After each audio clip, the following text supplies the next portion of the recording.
There was one rule at the Rossi estate that every member of staff learned before they learned where the kitchen was. Never go near the west wing. Sera had heard it 3 times in her first 18 hours on the job.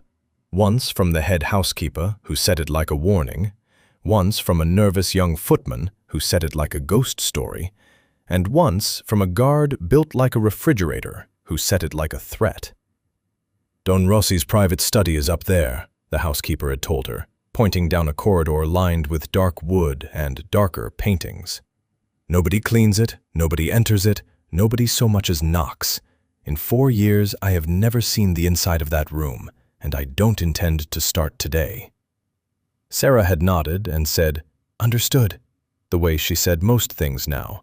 Quietly, carefully, like someone who had learned that drawing attention to yourself rarely ended well. She was 26, new to Lake Como, new to this strange, glittering world of marble floors and men who never smiled, and she intended to keep her head down, do her job, and collect her paycheck without becoming anyone's problem.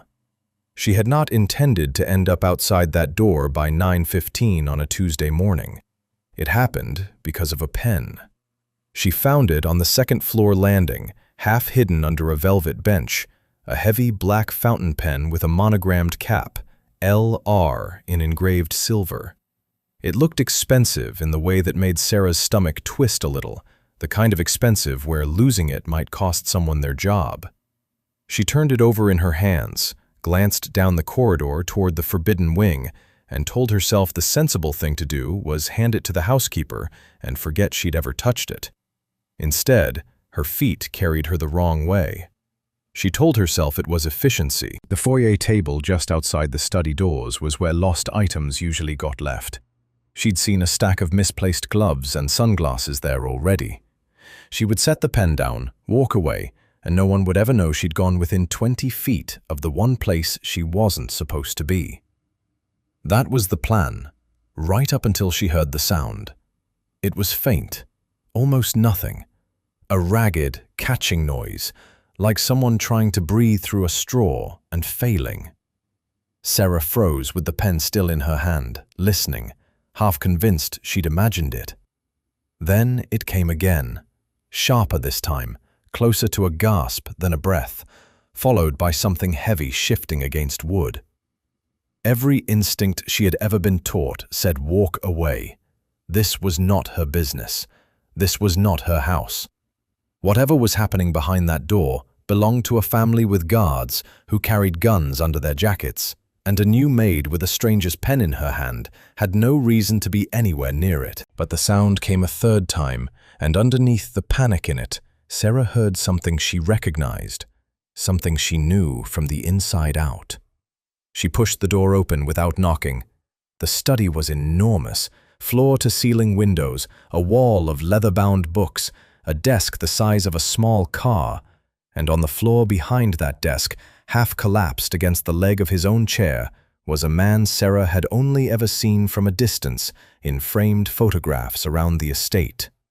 Don Leo Rossi. Broad-shouldered, dark-suited, the kind of face that made grown men lower their eyes.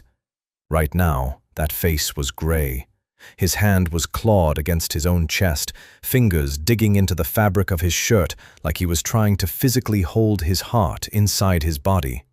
His eyes were wide and unseeing, fixed on some point in the middle distance, and his breath came in short, useless little pulls that weren't reaching anywhere near his lungs. Sera had seen this before. Not on a Mafia boss. On herself, on a bathroom floor, 3 years ago, in an apartment she didn't live in anymore. She didn't scream. She didn't run for help. She dropped the pen on the carpet, crossed the room, and knelt directly in front of him, close enough that her knees touched his. "Hey," she said, low and even. "You're safe. I know it doesn't feel that way, but you're safe." He flinched at her voice, like he hadn't known she was there. His unseeing eyes tried to focus on her face and failed. "I'm going to take your hand now, okay?" She didn't wait for permission he couldn't give. She took his clenched fist gently and pressed his open palm flat against her own chest, over her heartbeat. Feel that. Just feel that. In for 4. Hold for 4. Out for 4. I'll count. She counted. Once, twice, a third time, her voice never rising, never rushing, while his ragged breathing slowly, painfully began to match the rhythm under his hand. That was the exact moment the study door slammed open behind her, and 3 men filled the doorway with weapons already drawn on the stranger kneeling over their boss. Don Leo Rossi, still trembling, still grey, lifted one shaking hand from her heartbeat and held it up. A single order, silent and absolute. Stand down. His eyes, clearing now, found Sera's face, and what was in them wasn't suspicion. It was something that looked disturbingly close to wonder. Sera didn't sleep well that night. She kept replaying it, not the panic attack itself, but the look on his face afterward. The way Don Leo Rossi, a man whose name made grown adults lower their voices, had stared at her like she'd performed some kind of miracle instead of just counting to 4 a few times. She'd expected to be fired by lunch, or worse. Instead, nothing happened. No summons, no warning, no quiet word from the housekeeper. Just an ordinary Tuesday that ended with her lying awake, staring at the ceiling of the staff quarters, wondering if she'd imagined the whole thing. She hadn't imagined the summons that came the next afternoon. "Mr. Rossi wants to see you," the housekeeper said, appearing in the laundry room with an expression Sera couldn't quite read, somewhere between confusion and alarm. "In his study, now." Sera's stomach dropped somewhere near her shoes. This was it then, the polite version of being let go, or the impolite version of being reminded that she'd walked into a room she had no business walking into. She smoothed down her apron, told herself it didn't matter either way, and climbed the stairs to the West Wing for the second time in 2 days. The study looked different in daylight, less like a crime scene waiting to happen, more like an ordinary man's office, if that ordinary man happened to own half the shipping routes in northern Italy. Leo Rossi stood by the window when she entered, his back to her, hands clasped behind him. He looked composed, immaculate even, nothing like the man on the floor. "Close the door," he said, without turning around. She did, her pulse loud in her own ears. "Sit." She sat. He didn't, not right away. He studied the lake through the window for a long moment before he finally turned to face her, and when he did, his expression wasn't angry. It was something more unsettling than angry. It was curious. "You walked into a room you were told never to enter," he said. "You found a man who runs an organization that frightens people twice your size, on the floor, unable to breathe, and instead of running, screaming, or fainting, all reasonable responses, by the way, you knelt down and counted his heartbeat for him." He tilted his head slightly. "I want to know why." Sera's hands twisted in her lap. She had rehearsed a dozen apologies on the walk up here. She hadn't rehearsed honesty. "Because I recognized it," she said finally. "What was happening to you? I've had it happen to me." Something flickered across his face, surprise maybe, or the first crack in the composed mask he wore like a second suit. "You have panic attacks." "I had them," she corrected quietly, "for almost 2 years. After I left someone I probably should have left a lot sooner." She hadn't meant to say that much. It came out anyway, the way true things sometimes did in rooms that felt strangely safe despite every reason not to. "A therapist taught me grounding techniques, counting breaths, physical anchors, things to bring your body back into a room, even when your mind's convinced it's somewhere else. It took a long time, but it worked. I know what it looks like from the inside. I know what helps, and I know what makes it worse."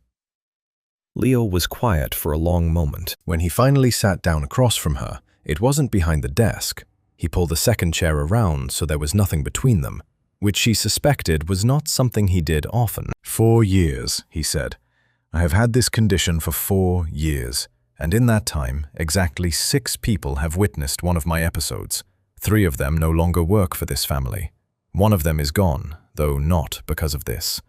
My own men look at me differently now when they think I don't notice. They wonder if I'm fit to lead. His jaw tightened.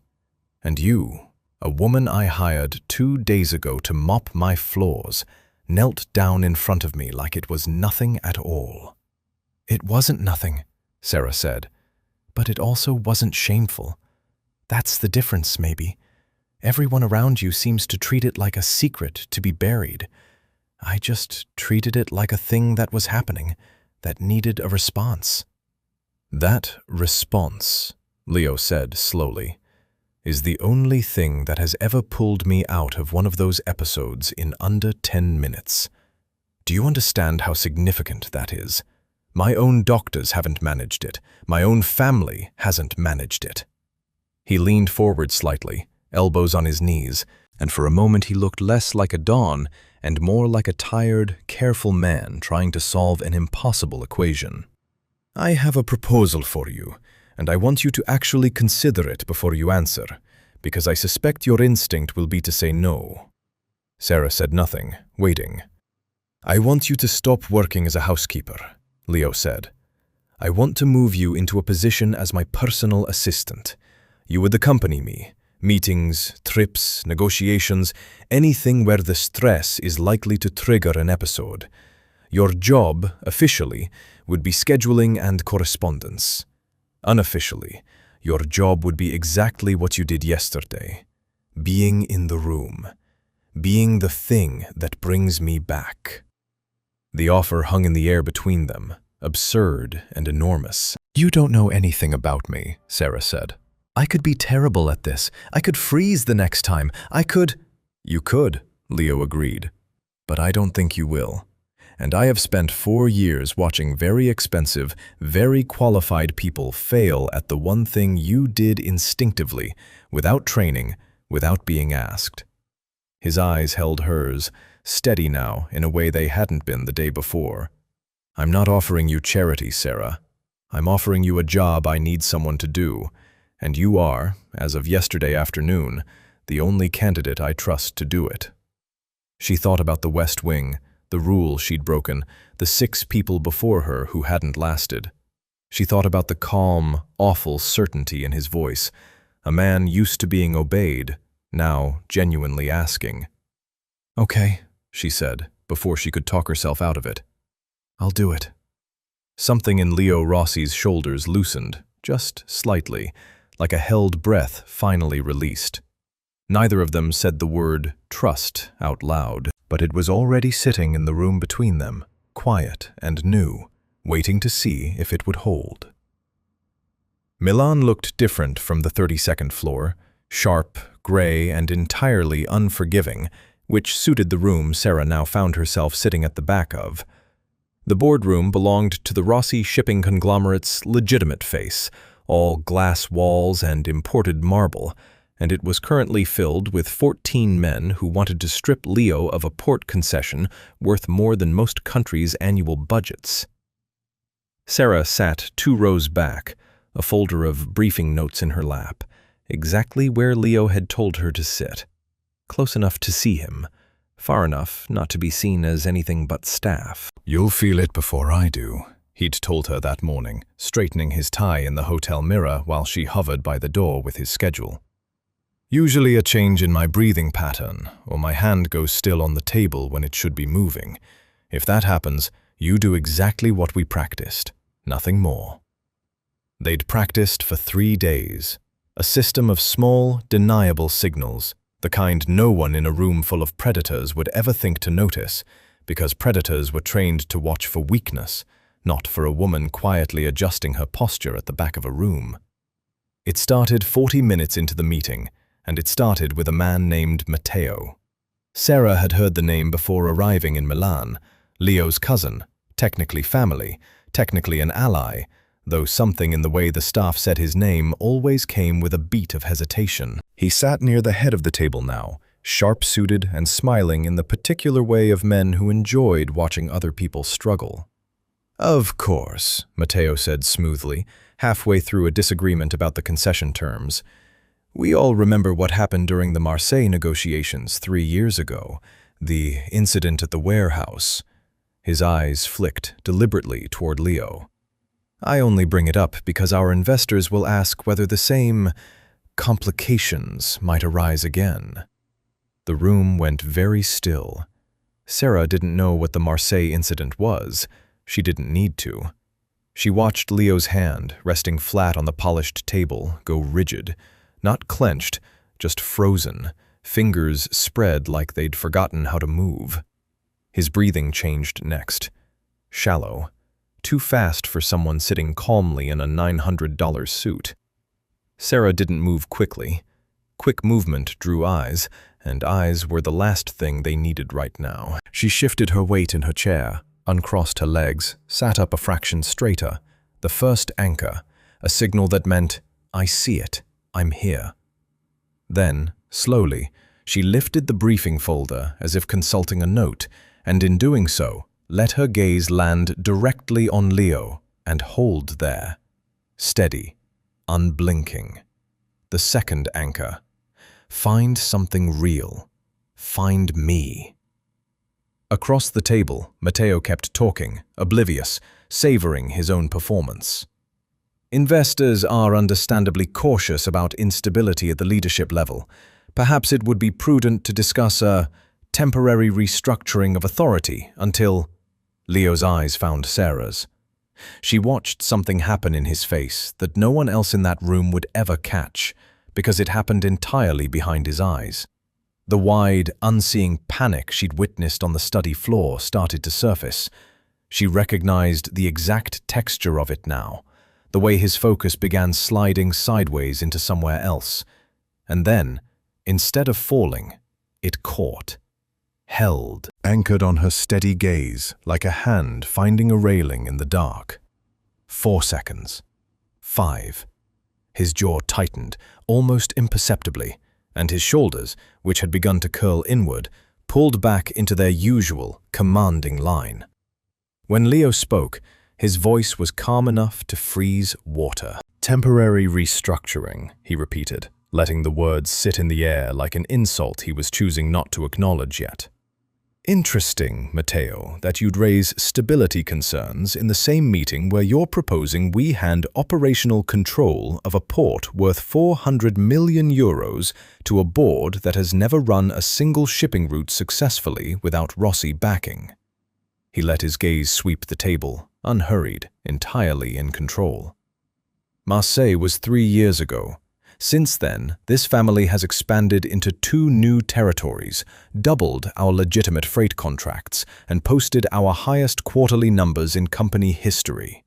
If anyone at this table believes instability is the pressing concern here, I'd invite them to look at the actual figures instead of old warehouse gossip." A murmur moved through the room. Not sympathy, something better. Respect. Grudging and immediate. "The concession stays under current leadership," Leo continued. "And frankly, Matteo, I'm curious why you're so invested in a restructuring that would conveniently place more authority in your hands. Perhaps that's the conversation we should be having instead." Matteo's easy smile faltered for the first time all morning. He hadn't expected to be turned around and examined in front of the very investors he was trying to impress. "I only meant—" "I know exactly what you meant," Leo said, and the temperature in the room dropped another few degrees. By the time the vote came, it wasn't close. The board sided with Leo, 12-2, and the meeting adjourned 20 minutes later, with Matteo's carefully engineered ambush lying in ruins around him. Sera stayed in her seat until the room had mostly cleared, gathering her folder with hands that were only now beginning to shake, not from fear, but from the strange, quiet adrenaline of having done something and watched it work. When Leo finally approached her, his composure was fully back in place, immaculate as ever, but there was something underneath it she hadn't seen before. "You didn't flinch," he said quietly, once they were alone by the elevators. Neither did you, eventually. Because of you. He said it plainly, without performance, the way he'd said very little else all day. 11 months I've been managing that room like a man walking across ice. Today, I forgot to be afraid of it. He studied her for a moment too long to be entirely professional. I don't know what to do with that. Neither, Sera realized, as the elevator doors slid open, did she. 3 days after Milan, Leo told his security detail he wouldn't need them for the evening. Sera hadn't known that was possible. In the 2 weeks she'd worked for him, there had always been at least 2 men within shouting distance, trailing him through hallways like shadows with earpieces. So when the black car pulled away from the estate, with only Leo behind the wheel and Sera in the passenger seat, she found herself watching the road with a strange, unfamiliar wariness. Not of him, but of how normal it felt. "Where are we going?" she asked. "Bellagio," he said. "There's a place on the water. No cameras, no staff who report to anyone but themselves, and no one who knows my face well enough to care." A pause. "I want one evening where I'm not managing anything, including myself." The villa turned out to be small by Rossi standards. A modest lakeside house with peeling blue shutters and a garden gone slightly wild. The kind of place that looked like it belonged to someone's memory rather than someone's empire. A woman named Bettina met them at the door, kissed Leo on both cheeks, and disappeared after laying out a simple dinner on the terrace. Bread, olive oil, grilled fish, a bottle of wine neither of them drank very much of. "This was my grandmother's house," Leo said, once they were alone, the lake turning gold and then violet in front of them. "Before the empire, before any of it. I used to spend summers here as a boy, back when the worst thing I had to manage was whether I'd finished my homework." He looked out at the water instead of at her. "I haven't been back in 3 years." "Why not?" "Because the last time I came here, I had an episode in that garden, and I couldn't make myself return afterward. It felt like the house had witnessed something I wasn't ready to face again." He turned to her then, something unguarded in his expression that she hadn't seen even in the aftermath of the boardroom. "I came back tonight because, for the first time in 3 years, I wasn't afraid of what might happen if I did." Sera didn't know what to say to that, so she said nothing, and let the silence be its own kind of answer. After dinner, he led her inside to a sitting room, dominated by an old, upright piano, its wood scratched pale in places from decades of use. He ran his fingers along the closed lid the way some men might touch an old scar, carefully, like it still had the capacity to hurt. "You play," Sera said. It wasn't a question. She could see it in the shape of his hands. "I used to." He sat down on the bench, lifted the lid, and let his fingers rest on the keys without pressing them. "My mother taught me, here, in this room. I stopped after she died. It felt like something I didn't have the right to enjoy anymore, once I inherited everything that came with being her son." "Play something anyway," Sera said quietly. "Not because you have the right to, because you want to." He looked at her for a long moment, and then he played. It was halting at first, rusty, a piece she didn't recognize with gaps where his memory failed him. But slowly, the gaps closed, and something in his shoulders unknotted with every measure, until the music filled the small room in a way that made Sera's chest ache in a manner she hadn't expected and didn't entirely trust. When he finished, the silence that followed felt different from every other silence they'd shared. Fuller, less careful. 3 years, he said, staring at his own hands like they belonged to someone else. "I forgot I could still do that." "You didn't forget. You were just waiting for somewhere safe enough to remember." Leo turned on the bench to face her fully, and for the first time since she'd met him, his expression held nothing guarded at all. No don, no negotiator, no man managing a room full of enemies. Just a person, tired and grateful in equal measure. "Do you know what it's like," he said, "to have people fear you your entire adult life? Every room I walk into, people calculate what I could take from them. My own family watches me for weakness the way vultures watch for a limp. And then there's you. You walked into the one room I'd have killed to keep hidden, and instead of fear or pity or calculation, you just knelt down and helped." He shook his head slowly. "I don't know what to call what I feel around you. I only know it isn't fear and it isn't gratitude, though it started as both." Sera's pulse climbed in a way that had nothing to do with panic attacks or grounding techniques. "I'm not used to being valued for anything except getting overlooked well," she admitted, the words coming out rougher than she intended. "For most of my life, people decided what I was worth by looking at me for about 4 seconds. You're the first person who's ever looked at me longer than that and found something you actually wanted to keep looking at." "I find," Leo said quietly, "that I want to keep looking for a very long time." Neither of them moved to close the distance between the piano bench and where Sera stood. It wasn't the moment for that yet. Some walls take longer than one evening to come down completely. But something had shifted all the same, quiet and undeniable, the way a tide turns long before anyone standing on the shore notices the water has changed direction. They stayed at the villa until the lake had gone fully dark, and when they finally drove back to the estate, the silence in the car was warm instead of careful for the first time since Sera had arrived in Lake Como. Florence was supposed to be simple. Leo had sent her to source leather goods for an upcoming trade delegation, a task that felt almost luxurious after weeks of boardrooms and grounding techniques, just Sera and a list of artisan workshops tucked into the narrow streets near the Ponte Vecchio. She'd spent the morning admiring tooled leather satchels and haggling gently over prices in her improving Italian, and for a few hours she'd let herself forget she was anything other than a woman enjoying a beautiful city. Then she saw Eric. He was standing near the ticket counters at Santa Maria Novella station, exactly where she'd arranged to meet Leo's driver, and for one disorienting second, Sera thought she'd conjured him out of memory. A trick of the light, a stranger who happened to share his build, his haircut, the particular way he held his shoulders like he was perpetually unimpressed with the room. Then he turned, and there was no mistaking it. Eric, her ex-fiancé.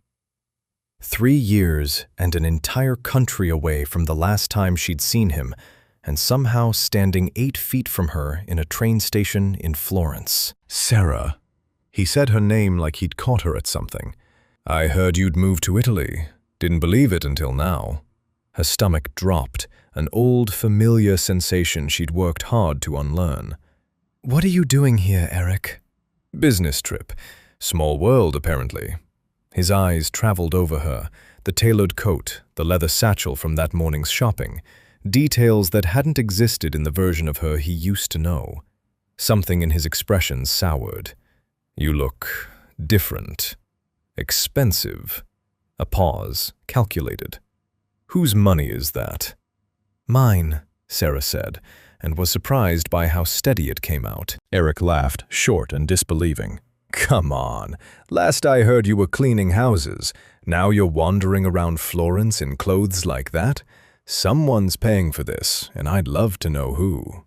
He stepped closer, lowering his voice into the register he used to use when he wanted to sound reasonable, and reasonable was the last thing he was being. "You should come home, Sera. This isn't you. Whatever you think you're doing out here, playing dress-up in some rich man's world, it's not going to last, and you're going to end up right back where you started, except older and with fewer options." Old Sera, the one from the bathroom floor, the one who'd needed 2 years and a very patient therapist to remember how to breathe on her own, might have shrunk at that, might have started apologizing for a life she hadn't asked him to weigh in on. This Sera didn't move. "I am home," she said, "and I'd rather clean 100 houses on my own terms than spend one more day explaining myself to you." She adjusted the satchel on her shoulder, unhurried. "You don't get an opinion on my life anymore, Eric. You gave that up when I left." "You didn't leave," he said, something harder creeping into his voice now. "You ran. There's a difference." Call it whatever helps you sleep. She stepped around him toward the platform where the driver was waiting, refusing to let the shake in her hands reach her voice. Goodbye, Eric. She didn't look back to see his expression. She didn't need to. What mattered was that she'd walked away with her spine straight and her voice steady.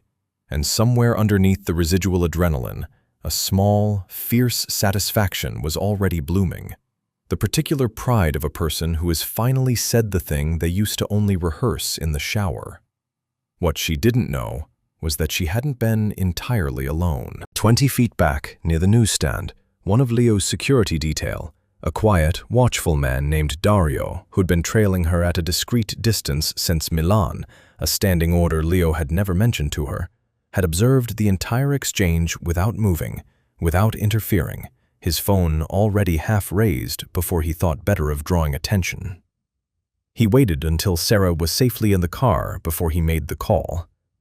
Leo was reviewing shipping manifests in his study when Dario's report came through, relayed by his head of security in the clipped, efficient tone the man used for anything he considered a genuine concern.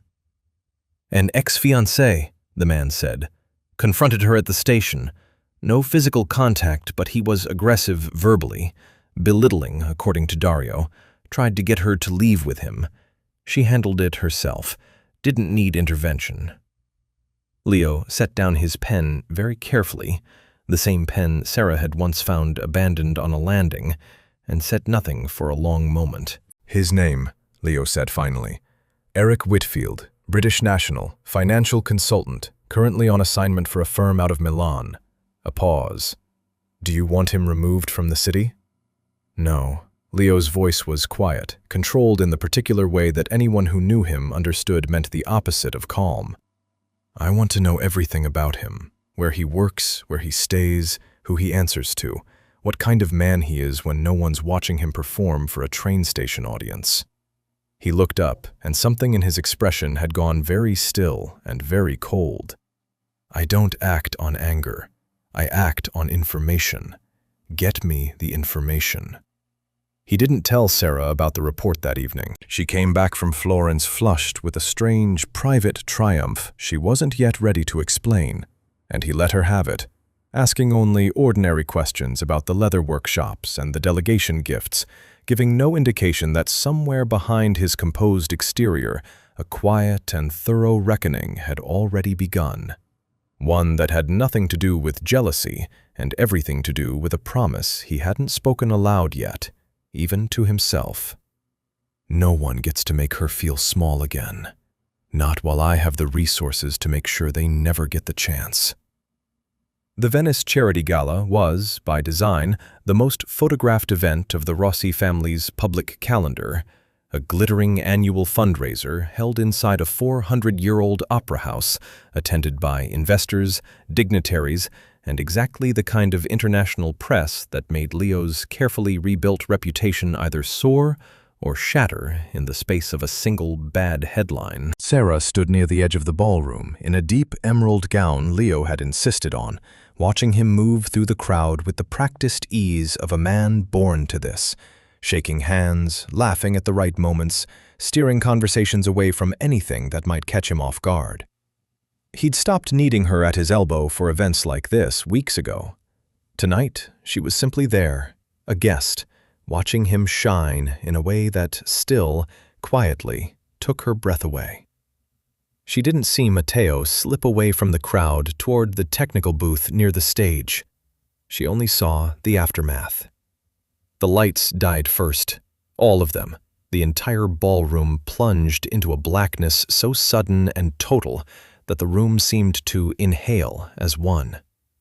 Then came the sound, a deafening crack and flash from the stage rigging, sparks raining down in a shower that sent the crowd screaming and scrambling, chairs overturning, glass shattering underfoot in the panic. Someone shouted fire, though there wasn't one. Just smoke, noise, and 400 people trying to move at once in a room built 4 centuries before anyone imagined an emergency exit. Sera found Leo by instinct more than sight, shoving through the crush of bodies toward the last place she'd seen him, near the center of the floor. When the emergency lighting flickered on, dim, red, useless, she finally spotted him, standing frozen amid the chaos, and her stomach dropped. He'd gone rigid in the worst way she'd seen yet. Not the trembling, catchable panic of the study floor or the boardroom. This was worse. His eyes wide and fixed on nothing, his body locked in place, while people shoved past him on every side, jostling him like he was furniture, instead of a man having the single worst moment of his public life, in front of every investor and journalist who mattered.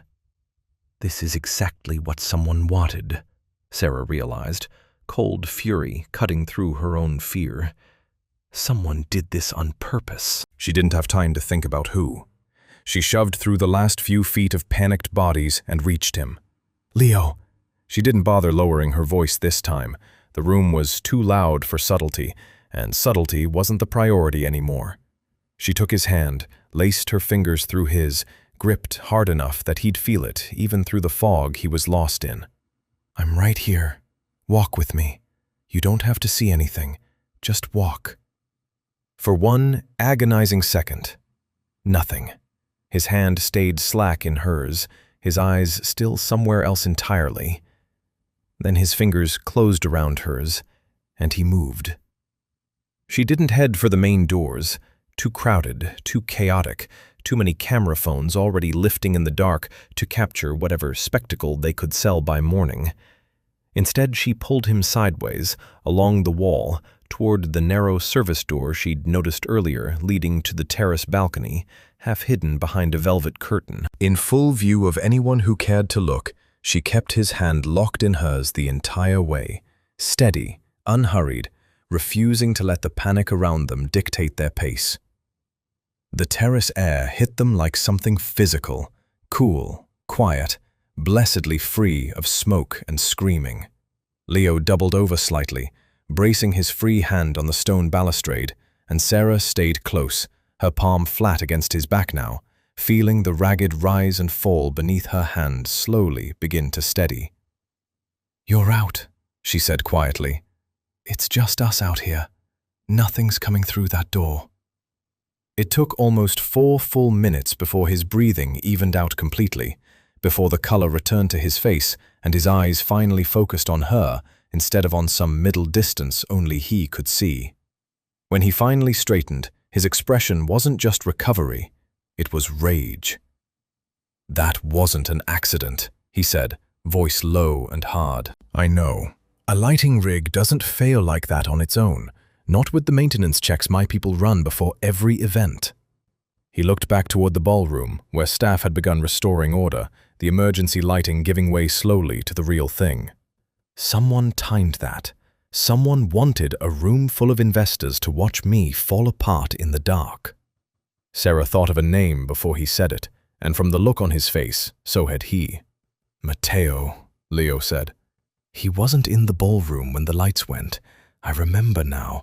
I saw him leaving toward the technical corridor maybe 10 minutes before it happened. I didn't think anything of it at the time." "You think your own cousin sabotaged your event to trigger you in front of half of northern Italy's investors?"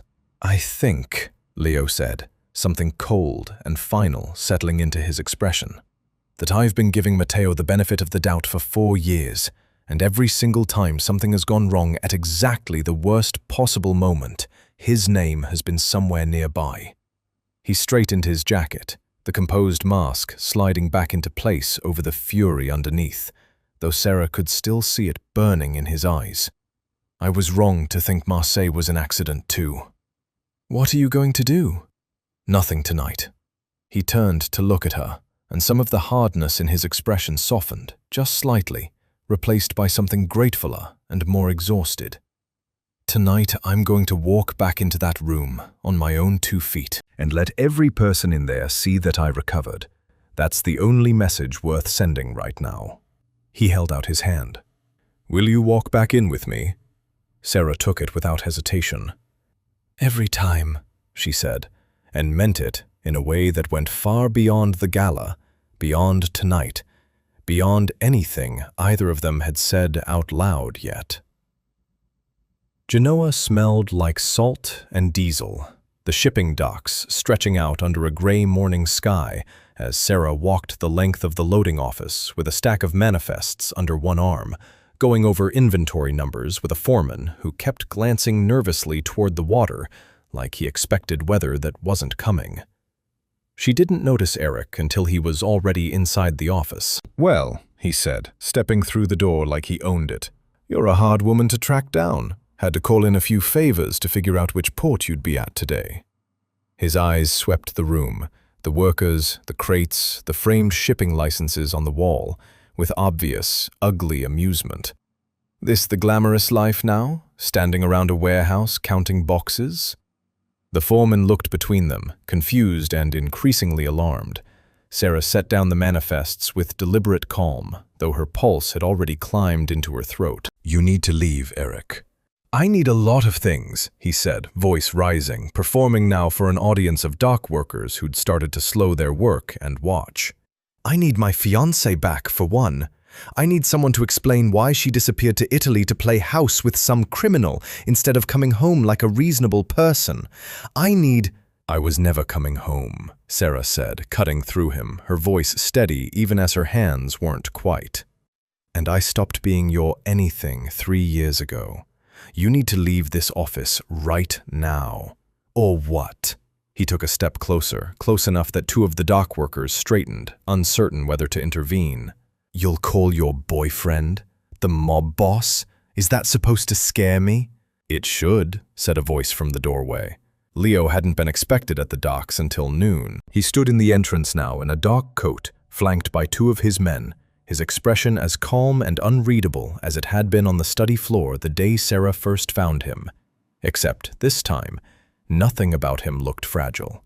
This time, he looked like exactly what he was. Eric's bravado faltered, just slightly, the way it always did when someone actually matched the size of his mouth. "This isn't your business." "Everything that happens to Sera is my business," Leo said, crossing the room unhurried, each step deliberate. "You harassed her in Florence. My man reported it, and I chose to be patient because she handled it herself, and I respect that she didn't need rescuing." He stopped a few feet away, entirely composed, entirely lethal in the stillness of it. "But you've now followed her across the country to intimidate her in front of her colleagues in a workplace that belongs to me. That, Mr. Whitfield, is a mistake you're about to understand the full cost of."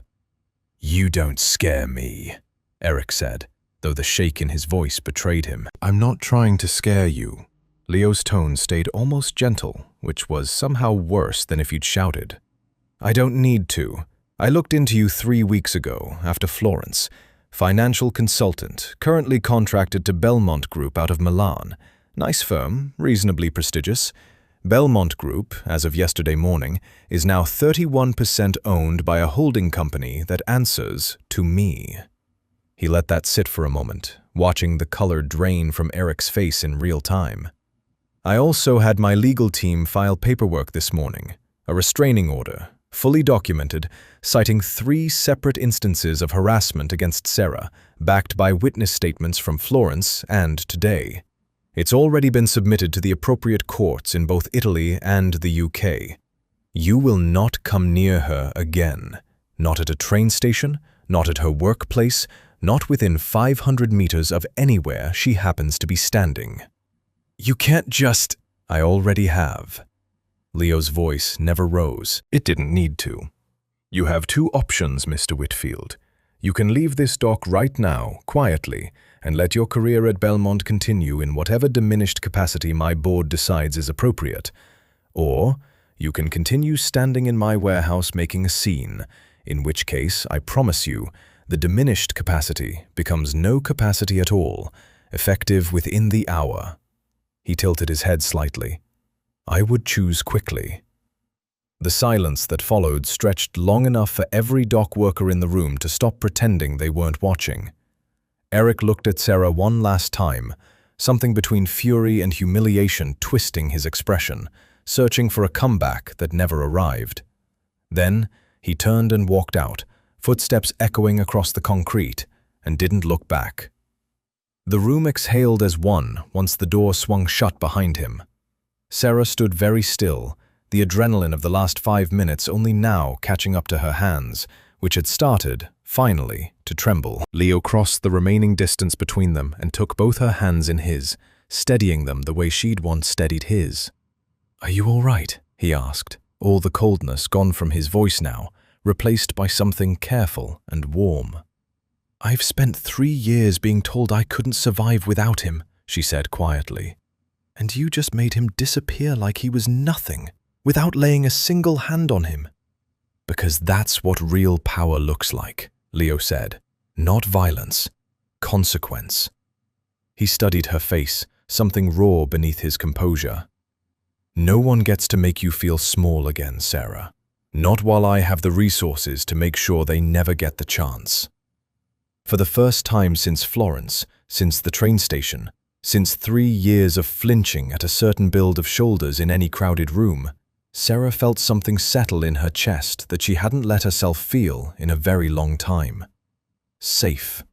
Genuinely, entirely safe. And standing in a Genoa shipping office that smelled like salt and diesel, surrounded by curious dock workers pretending to work, she realized she trusted the man holding her hands more than she had ever trusted anyone in her life. The rose garden at the Rossi estate had been planted by Leo's grandmother decades ago, and in 3 days, without Eric shadowing every corner of Sera's mind, she'd finally started noticing it properly.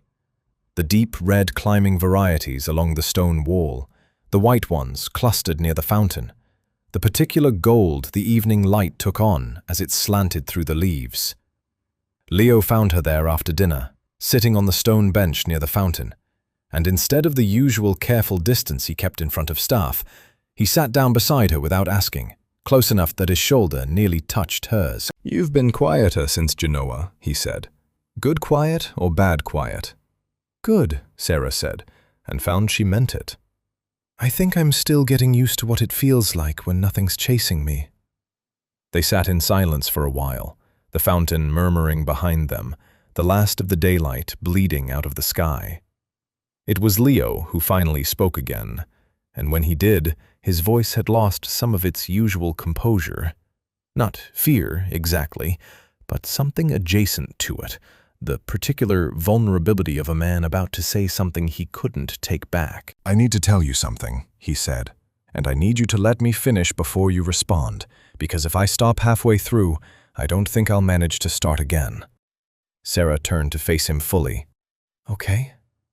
3 months ago, you were a woman I hired to clean floors.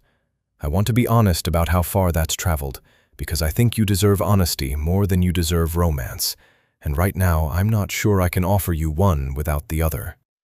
He looked down at his hands, then back up at her, something raw and unguarded in his expression that she'd only glimpsed before, in the study, at the piano, on the terrace in Venice.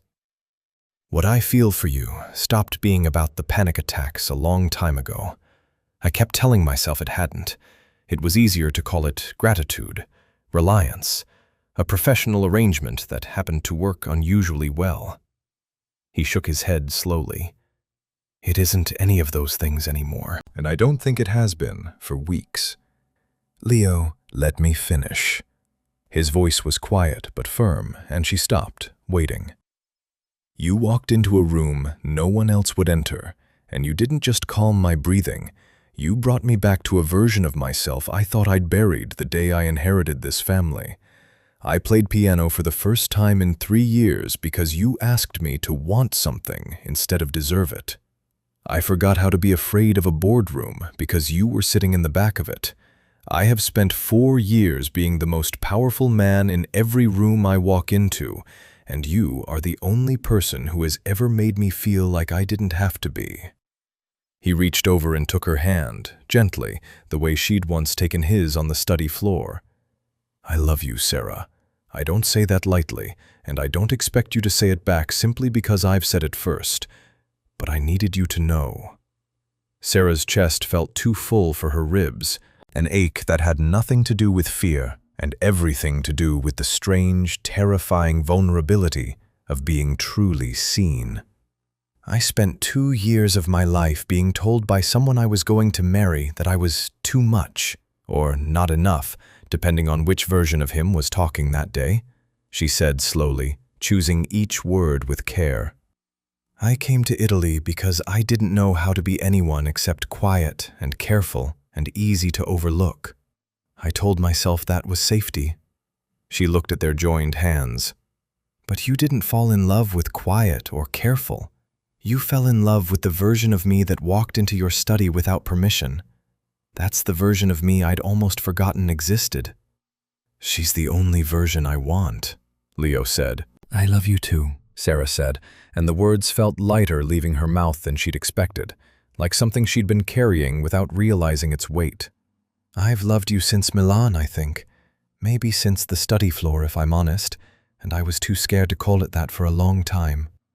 Leo's expression broke open into something she'd never seen on him before. Not the careful composure of the Don, not the controlled fury of the peer, but a plain, undefended joy that made him look, for just a moment, like the boy who used to play piano in a small, blue-shuttered house in Bellagio. I have spent my entire adult life being feared, he said quietly, reaching up to brush a strand of hair from her face. I never once imagined being loved might feel like this, like something earned instead of something owed. You didn't owe me anything, Sera said. I chose this. I choose it. He leaned in slowly, giving her every chance to pull back, though she had no intention of taking it. When he finally kissed her, it wasn't the desperate, cinematic collision she might have imagined weeks ago in a life that felt entirely different from this one. It was careful, deliberate, the kind of kiss that came from two people who had both learned, the hard way, exactly what it cost to trust someone with the truth of yourself, and had decided, finally, that this was worth the risk. Above them, the last of the evening light faded fully into stars, and the roses her grandmother had planted decades ago stood witness, silent and blooming, to the first quiet promise either of them had made in a very long time.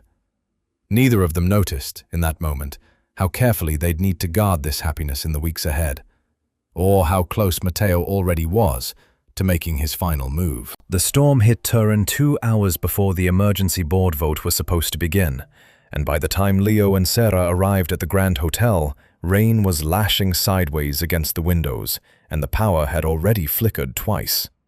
I don't like this, Sera said quietly, watching Leo straighten his cufflinks in the hotel lobby's gilded mirror.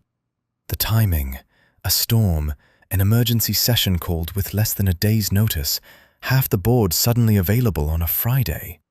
Matteo's fingerprints, Leo agreed, his jaw tight. I know, but refusing to attend hands him exactly what he wants, a narrative that I'm avoiding the board, that I'm unstable, unfit. I have to walk in there and prove otherwise. He caught her eye in the mirror. Stay close. Wherever they seat you, stay close. They never got the chance to test that plan. The elevator to the 12th floor conference suite held 6 people when it left the lobby. Leo, Sera, 2 of his security men, and 2 board aides Sera didn't recognize.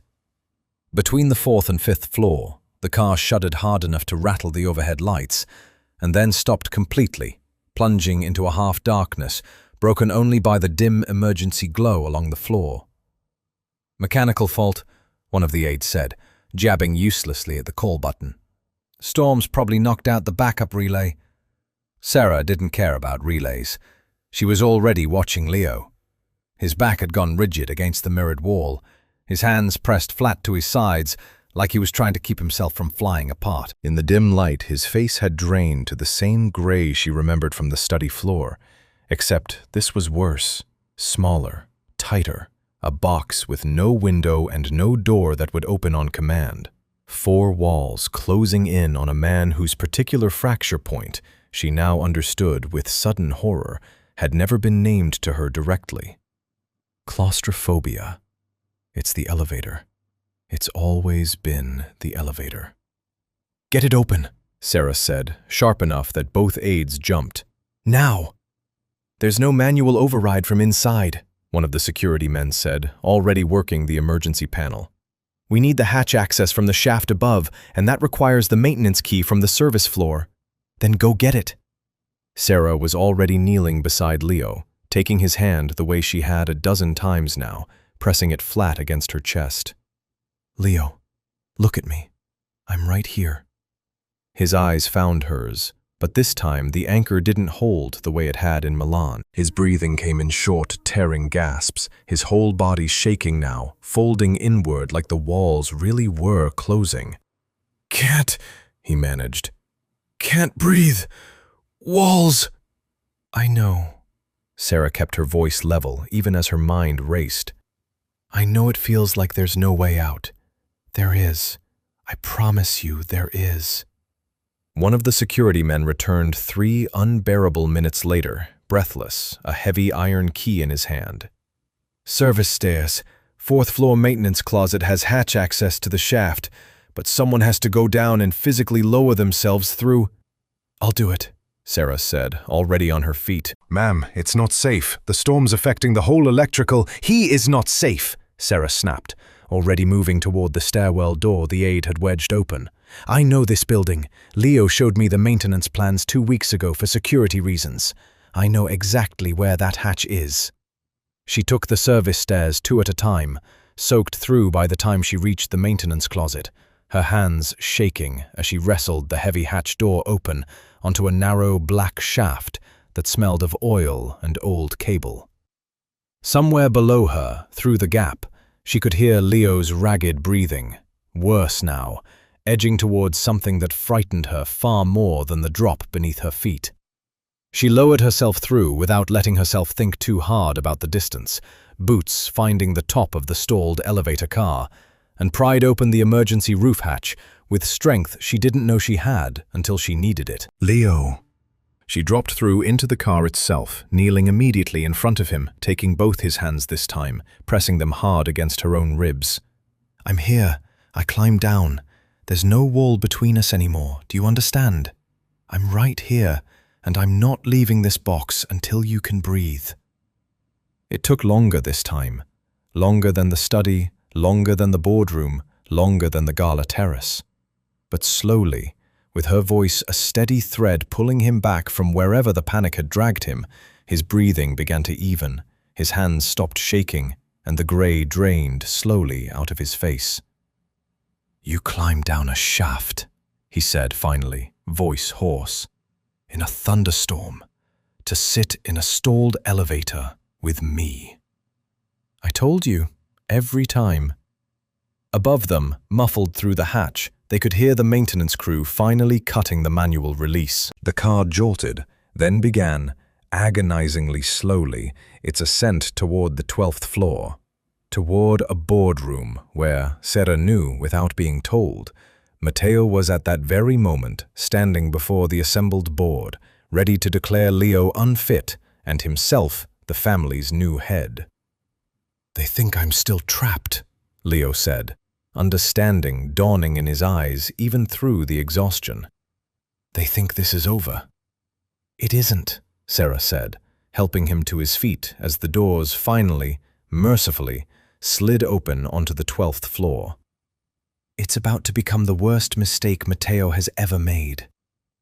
She'd taken photographs of the shaft controls on her way down, a habit born of instinct more than plan, capturing what looked, unmistakably, like a manually disabled relay switch, tampered with rather than storm-damaged.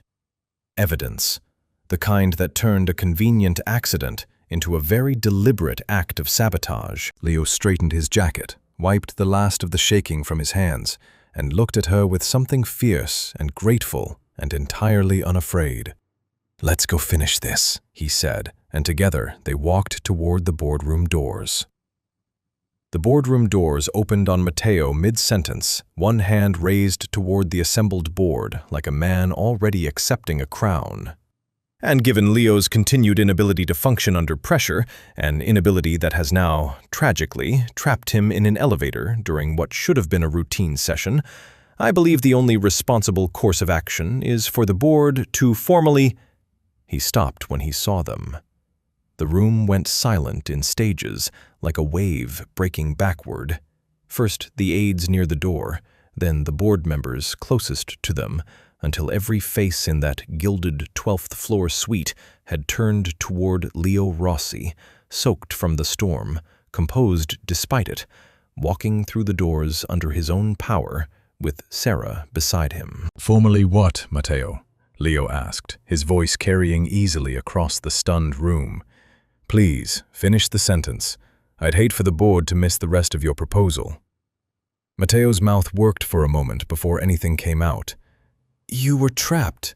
The elevator—" "Malfunctioned," Leo agreed pleasantly, crossing to the head of the table with the unhurried authority of a man who had never once doubted he'd end up there. "Conveniently, during a storm you insisted couldn't wait for better weather, in a session you called with less than 24 hours' notice, on the one day you knew I'd be arriving by the north elevator, which happens to be the only one serviced by a maintenance contractor who, I've recently learned, has done considerable side work for your personal security detail." A ripple moved through the board. Matteo's composure, so carefully worn moments ago, began visibly fraying at the edges. "That's speculation," he said. "Wild speculation, dressed up because you're embarrassed about—" "It's not speculation," Sera said, stepping forward and setting her phone on the polished table, the photographs already pulled up. "This is the relay switch inside the shaft that stalled the elevator. I took these photographs myself less than 20 minutes ago, while climbing down through the maintenance hatch to reach Leo." She turned the screen so the nearest board members could see clearly. "That switch wasn't damaged by the storm. It was manually disengaged. You can see the tool marks on the housing. Storms don't leave tool marks, Mr. Rossi." The room's attention swung fully onto Matteo now, and for the first time since Sera had met him, he looked genuinely frightened. "This is absurd," he said too loudly. "You're going to take the word of a housekeeper over—" "She's my head of executive operations," Leo said coldly, "and the only person in this building who had the presence of mind to document evidence instead of standing around waiting for a rescue. But since we're discussing credibility, Matteo, perhaps the board would also be interested in this." He nodded to one of his security men, who stepped forward and set a second folder on the table. Thick, official, tabbed. Financial records tracing 3 anonymous payments from a shell account to the technical contractor responsible for the lighting failure at the Venice Gala. The same shell account, as it turns out, that paid the maintenance firm servicing this hotel's north elevator. Leo let that settle before continuing. And, going back further, phone records placing you at the Marseille warehouse 11 minutes before the incident 3 years ago that I was told, at the time, was an accident. The silence that followed was absolute. "You've spent 4 years," Leo continued, quieter now, though no less devastating, "engineering moments designed to break me in front of the people whose confidence I need most. Marseille, the boardroom ambush in Milan, Venice, and now, apparently, an elevator during a storm you were counting on to trap me long enough for you to seize control before I could defend myself." He shook his head slowly. "I gave you the benefit of the doubt for years because you're family, Matteo. That ends today." "You can't prove any of this holds together as one conspiracy," Matteo said, though his voice had lost most of its force. "Coincidences."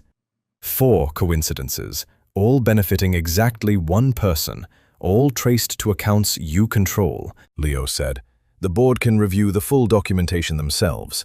I suspect they'll find the pattern considerably less ambiguous than you're hoping." One of the older board members, a silver-haired man who had sat mostly silent through the entire exchange, finally spoke. "I'd like to see the financial records in full. If what's been presented here is accurate, this isn't a leadership dispute anymore. This is a criminal matter, and it's one this board has no interest in being associated with." The vote, when it came 20 minutes later, wasn't close. 14-0, Matteo abstaining because he had no allies left in the room willing to stand beside him. Stripped of rank, removed from every operational role within the Rossi organization, and, pending further review of the financial evidence, formally referred to legal counsel for the Venice and Turin incidents both. Security escorted him from the building within the hour. He didn't look at Leo on his way out. He looked at Sera once, with an expression that mixed loathing and something almost like grudging recognition. The understanding, perhaps, that the one variable he'd never accounted for in 4 years of careful sabotage was a housekeeper who refused to walk past a closed door. Afterward, in the emptied boardroom, Leo sat heavily in the chair at the head of the table, the adrenaline of the last hour finally draining out of him all at once.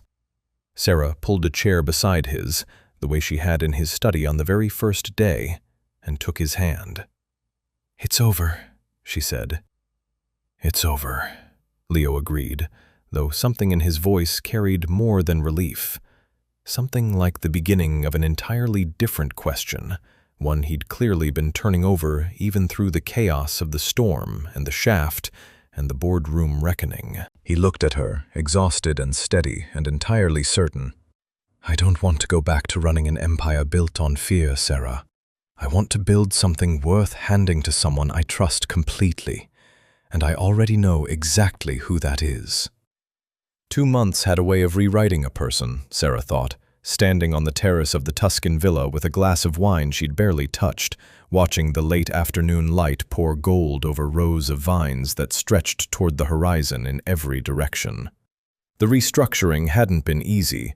Leo had spent the weeks after Turin in near constant meetings, lawyers, regulators, board members who needed convincing, old associates who needed severing, dismantling piece by piece the parts of the Rossi empire that had operated in shadow for 3 generations, and rebuilding what remained into something he could finally put his name to without flinching.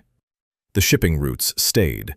The port concessions stayed, fully legitimate now, audited and transparent in a way that made half his old contacts uneasy and the other half quietly relieved.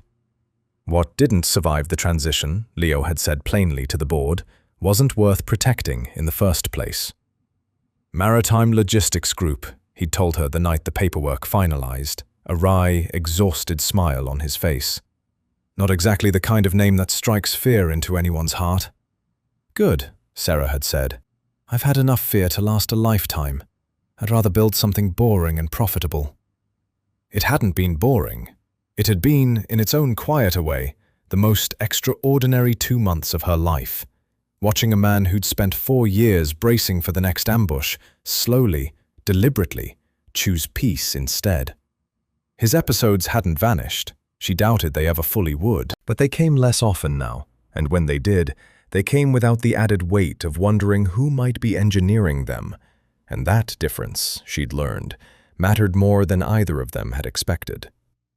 They'd found the villa 3 weeks ago, tucked into the Tuscan hills an hour outside Florence, nothing like the Lake Como estate with its marble and its guarded west wing, just an old stone farmhouse surrounded by vineyards, sunlit and modest and entirely their own. Leo had bought it outright the same week, cash, no negotiation, the first purchase he'd made in years that had nothing to do with strategy. "What are you thinking about?" Leo's voice came from behind her now, and she turned to find him crossing the terrace, sleeves rolled up, looking more relaxed than she'd ever seen him. Not the Don, not the negotiator, just a man in the golden hour of an ordinary evening. "How different this feels," she said. "From the study floor, from all of it." "Good different?" "The only kind." She leaned into him as he came to stand beside her, his arms settling around her waist like it had always belonged there. "Do you regret any of it? Stepping down, walking away from everything your family built?" Leo considered the question seriously, the way he considered most things now, slowly, without the old reflexive need to armor every answer. "I regret that it took me this long to understand fear was never a foundation worth building an empire on. I don't regret leaving it behind." He looked out over the vines, quiet for a moment. "I built something new instead. Something I don't have to protect with violence or watch collapse the moment I show a single crack." He turned to face her fully. "And I did it because someone taught me that being seen wasn't the same thing as being weak. "I didn't teach you anything," Sera said. "You did the work. I just refused to walk past a closed door." "You did considerably more than that, and we both know it." He reached into his pocket, and something in his expression shifted. Steady, but with an undercurrent of nerves she'd rarely seen on him, not even in the boardroom, not even in the shaft of a stalled elevator. "I have something for you. 2 things, actually. And I'd like you to open the first before I lose my nerve on the second." He handed her a folded document instead of a box, which surprised her enough that she opened it immediately. It took her a moment to understand what she was looking at. Dense legal language, her own name printed in careful black type, the seal of the newly formed company at the top of the page. "A partnership deed," she said slowly, looking up at him. "Leo, 40% ownership of Rossi Maritime Logistics Group," he said. "Not a gift. You built this company as much as I did. Every board you steadied, every crisis you walked me through, every decision I made clearly instead of through a fog of panic because you were standing beside me. I don't want a business that only has my name on it. I want one that reflects what actually built it." Sera's throat had gone tight, the document trembling slightly in her hands, and before she could find words adequate to the moment, Leo dropped to one knee on the sun-warmed stone of the terrace, and the second thing came out of his pocket instead, a ring, simple and unshowy, in a way that told her he'd chosen it deliberately, nothing like the ostentatious world he'd spent his life inside. "Sera," he said, and his voice, for the first time in months, shook slightly. "I have been powerful. I have been feared. I have run rooms full of men who would have done anything I asked of them. None of it ever felt like anything until a woman who wasn't afraid of me knelt down on a floor and taught me how to breathe again. I don't want an empire. I want a life. I want this vineyard and this terrace and 40 more years of you refusing to walk past whatever door I've locked myself behind. Marry me." The vines swayed gently in the evening wind, the light deepening toward the particular amber that only existed in the last hour before Tuscan dusk, and Sera realized, looking down at the man who had once been the most feared name on Lake Como, now kneeling on a terrace with his whole heart laid bare and unguarded, that she had never once, in her entire life, felt more certain of anything. "Yes," she said, and meant every letter of it. They stood together afterward, looking out over the hills that would be their home for the rest of their lives, fully healed, entirely free of the shadows either of them had once carried. 2 people who had found, against every reasonable expectation, that the safest place either of them had ever stood was simply beside each other.